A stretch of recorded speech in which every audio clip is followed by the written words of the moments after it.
Israelis have been held hostage many times over the nation's 75-year history. In October 2011, French-Israeli soldier Gilad Shalit was freed by Hamas after being held in captivity for over 5 years. He'd been captured during a cross-border raid. Well, we can speak now with the man who played a key role in negotiating his release. Our guest for Perspective is veteran hostage negotiator Dr Gershon Baskin, who is also Middle East Director for the advocacy group International Communities Organisation.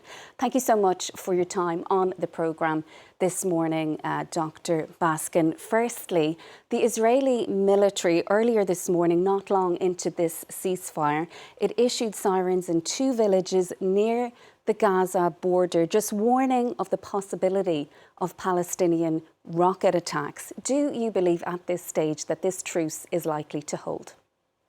I believe it will hold. I believe that there's an interest of both Israel and Hamas right now for this truce to last at least for the 4 days that have been set. Both sides are interested in Israel receiving the children and women hostages and the Palestinians freeing Palestinian women and teenage prisoners from Israel. There is a meeting of interest here. And while it's very fragile and a ceasefire could be broken down at any time, it seems that both sides will make maximum efforts to keep it right now.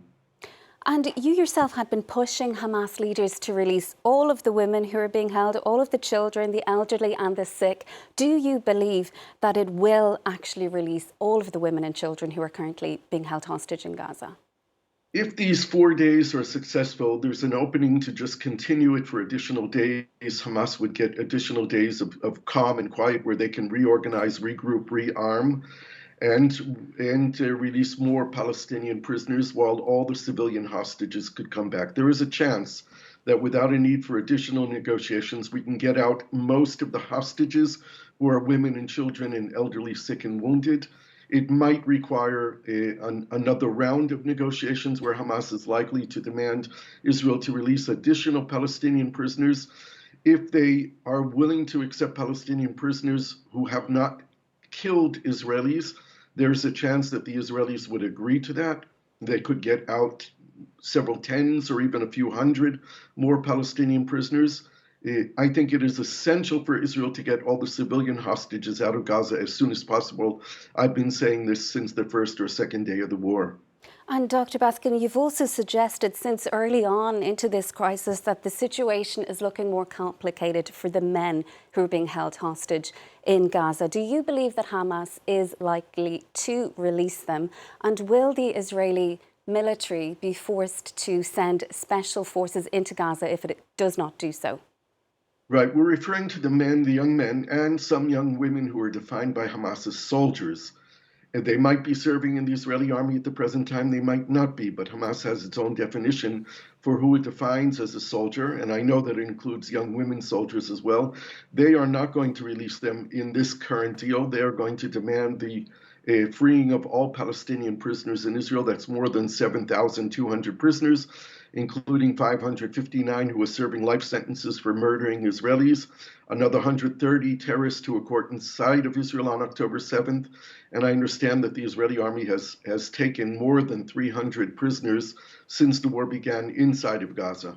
And of course, Dr Baskin, you played a key role yourself in negotiating the release of Gilad Shalit back in 2011 when he was freed back in October that year. How does this negotiating experience, you're not directly involved in it yourself, but how does it compare to what happened back then? What makes this situation so different?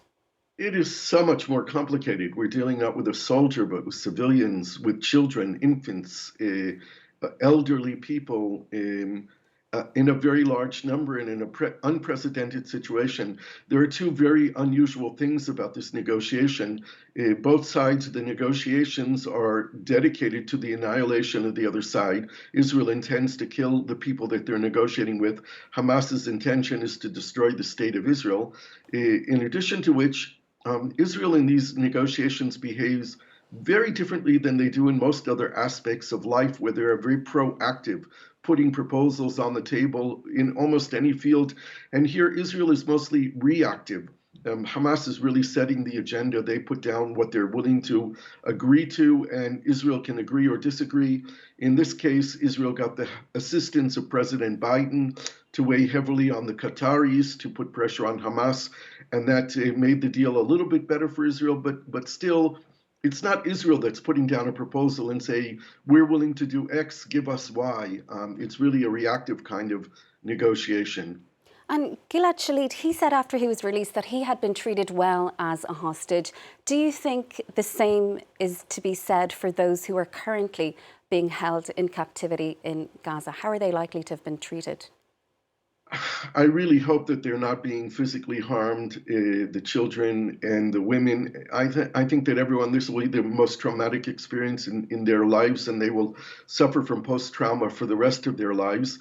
We don't know. The conditions that they're being held on are very different than the conditions of Gilad Shalit, who was one soldier who was a very valuable asset to them. They made sure to keep him well and to feed him and to not physically abuse him. But they have a lot of hostages. They have 237 now, according to the Israeli count. We already know that some hostages have died or been killed while they've been in Gaza. We don't know if Hamas might react to the Israeli bombing and take it out on hostages. We're really going to have to wait and see. It's unpredictable. It's unlikely that the Hamas took care of them the same way that they did Gilad Shalit. Now, what about the Palestinian prisoners who are also due to be released? Do people in Israel, do you yourself have fears about what might happen in the future, given the fact that I know in your own experience, 4 of those responsible for the murder of one of your wife's cousins was released as part of the deal that you yourself had negotiated? Yeah, I, in fact, on the second or third day of the war, put forth the idea of releasing all the women, children, elderly, sick and wounded in exchange for all the women and teenage prisoners in Israel. I got data on who they were and how many there were. Before the war, there were 43 women and 190 teenagers. All of them are from the West Bank or East Jerusalem. None of them had murdered Israelis. Some of them had attempted to murder Israelis, and they were not successful, thank God. But my assumption was that small number of people who are not considered particularly dangerous could be released by Israel. And if they're not sent to Gaza, they are in fact sent to their homes in East Jerusalem and the West Bank, then the Israeli security could actually have an eye on them and see what they're doing. And if they're organizing or going back to attempts to hurt Israelis, they could be rearrested. Dr. Baskin, thank you so much for your time on the programme. We really do appreciate it. That is Dr. Gershon Baskin, Middle East Director of the advocacy group International Communities Organisation. Thank you so much. Well, let's take another look at